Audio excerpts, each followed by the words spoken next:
What is going on, YouTube? It's your boy Hawk, and I'm bringing you commentary on the map Resistance, the map that I think is the best freaking map in Modern Warfare 3, because the spawns are very, very predictable, and it's not just because it's the first map that I got my first Moab on, but because it's a map that's balanced. There's one exception. Sorry, guys. There's one exception to the rule, and that is that house in the middle, smack dab in the middle of the map, where people like to camp. Other than that, I love this map. Resistance is so spread out that the spawns, there's a lot of space in between the spawns, and the only camp spot we do have to deal with is that main house. But you can just noob tube the crap out of people. The guys, well, I mean, I don't condone noob tubing, but you can do that to get them out of that house. Anyways, this is a game where I'm using the L86, which I think is also a very underrated LMG, and I had a grand old time with it. And as well, there's a little, I think I'm gaming with my friend Jamie as well, and he trolled me in this video. He freaked me out thinking, actually I won't spoil it for you guys, but I thought he died on a Moab streak, and in fact it turns out he did, but the secret will remain to be seen. It's kind of funny how it works out halfway through the video, if you pay attention to that. Anyways, I just want to talk to you guys about this is a topic that's a few months old now, and actually not a few months. This occurred last month, and it has to do with the UFC. So for all my UFC fans out there, we all know that UFC 151 was cancelled because Jones did not want to fight Chael Sonnen on short notice. Chael Sonnen was stepping in for another fighter. We all know how Chael Sonnen got the stuffing knocked out of him by Silva. That was actually a funny thing to watch. But actually, Chael Sonnen I think he was more respectful this time. He put everything on the line for this fight, the last fight with Silva. And again, I mean, Silva just came out. He said that he disrespected his country, and I think that's the most heated I've ever seen Silva get for a match.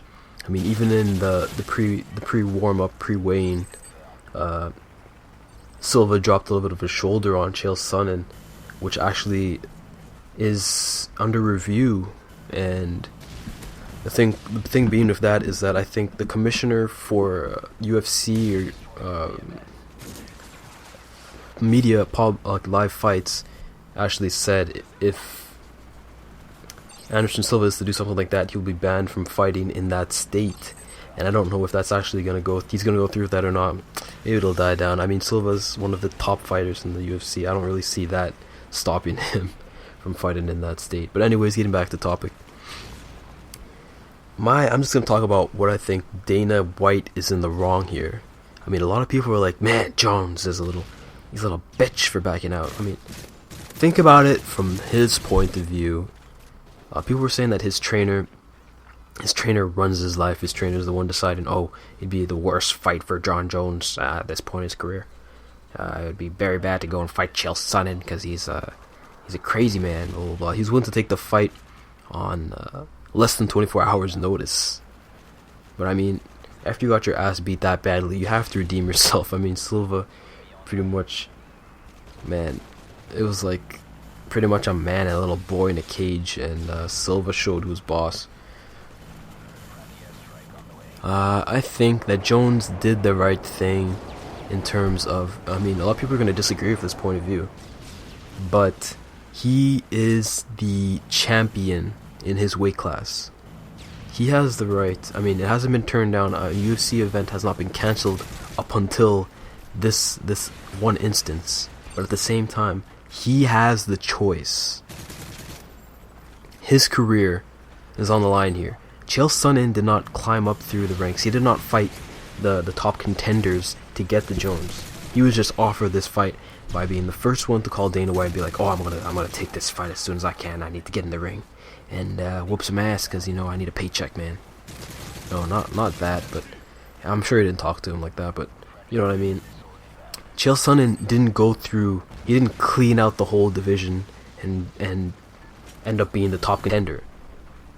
he was in the right place at the right time with the injury to Jones's competitor, and he's kind of lucked out in this case in being able to get a title shot so soon after getting his ass beat by Silva.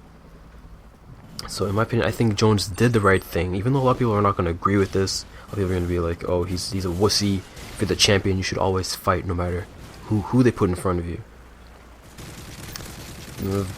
Man, if it was me, yes, everyone has their separate fighting styles. In the UFC, everyone is at a high level, other than a couple guys. Everyone is at a fairly high level of training in martial arts and conditioning. This is what they do for their jobs. These are some of them.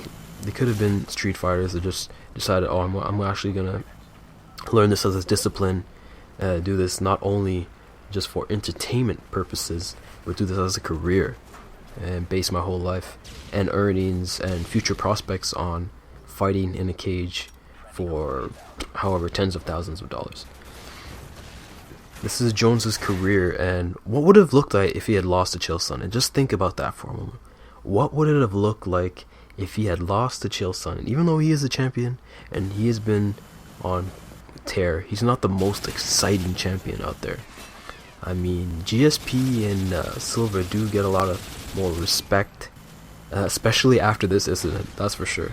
A lot of people respect them for fighting whoever's put in front of them and not canceling on a fight. But I think he did the right thing for his career. I mean, who cares? Dana White, if it was Dan Henderson was the guy that actually wasn't able to fight, I believe, and he tried his best, and it was up until the 11th or the 12th hour, whatever the saying is, that Dan Henderson let Dana White know that he wouldn't be able to go because of a previous hamstring injury or quad injury, or it was some lower body related injury.